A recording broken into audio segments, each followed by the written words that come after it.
जुन्नर तालुक्यातील पश्चिम आदिवासी भागात गेल्या 2 दिवसांपासून पडणाऱ्या मुसळधार पावसामुळे आदिवासी भागातील जनजीवन विस्कळीत झाले आहे. फांगुळगव्हाण गावच्या पुलावरून पाणी गेल्यामुळे अनेक गावांचा संपर्क तुटला होता. तसेच शिंदे गावच्या पुलावर सुद्धा सकाळी पाणी गेल्यामुळे वाहतूक ठप्प झाली होती. जोरदार गतीने वाहणाऱ्या पाण्यामुळे नदीकाठच्या आजूबाजूच्या परिसरातील शेती उद्ध्वस्त झाली आहे. त्यात प्रामुख्याने भात पिके, सोयाबीन पिके यांचे मोठ्या प्रमाणात नुकसान झाले आहे. जुन्नर आपटाळे रस्त्यावर अनेक ठिकाणी झाडे पडले आहेत, परंतु स्थानिक ग्रामस्थांच्या मदतीने ती बाजूला करत वाहतूक सुरळीत करून देण्यात आली. भिवाडे येथील रहिवासी हौसाबाई विरणक यांच्या राहत्या घराची भिंत पडल्याने त्या जखमी झाल्या आहेत. त्यांना आपटाळे येथील प्राथमिक आरोग्य केंद्रात उपचारासाठी आणण्यात आले आहे. तसेच इंगळूण येथील पूल देखील धोकादायक झाला आहे. तो देखील नवीन व्हावा यासाठी अनेक दिवसांपासून प्रयत्न चालू आहेत, परंतु अद्याप तो झाला नाही.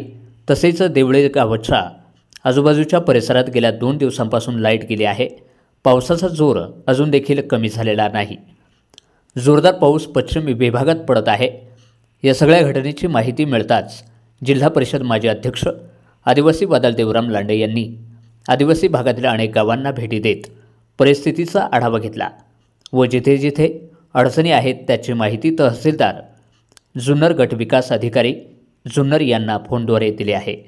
तसेच प्रशासनाचे स्थानिक ग्रामसेवक, तलाठी यांच्यामार्फत नुकसान झालेल्या शेतकऱ्यांचे पंचनामे करून त्यांना शासनामार्फत मदत मिळावी अशी मागणी देवराम लांडे यांनी यावेळी प्रशासनाकडे केली आहे.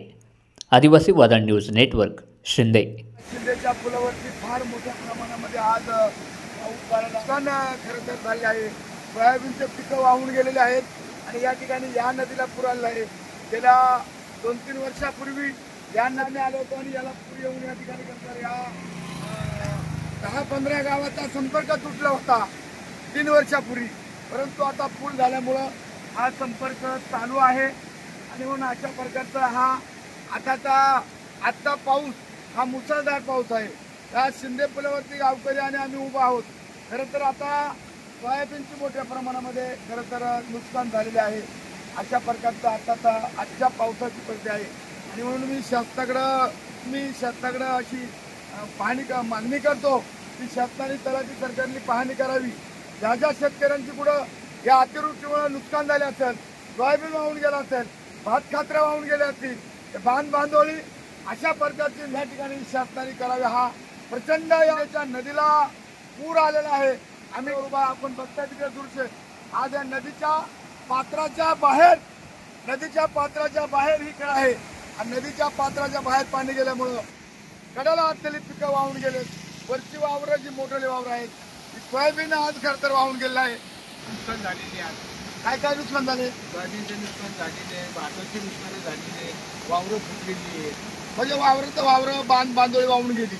त्याच्यामुळे ती जर बांधोळी नुकसान झाली नाही तर आज शेतकरी अडचणीमध्ये आहे. आज या ठिकाणी खरं तर हे श्याम वाघमारे साहेब आमचे मित्र हे या ठिकाणी आज आम्ही पाहणी करत असताना आम्ही आता वर आंबे हातेला चालवलो आहोत. तरी ही संपूर्ण पश्चिम भागातली हे आम्ही पाहणी करणार आहेत आणि अशा प्रकारचं हे आजचा आहे अतिवृष्टीचा पाऊस. कालपासून पाऊस हे मोठ्या प्रमाणामध्ये आहे.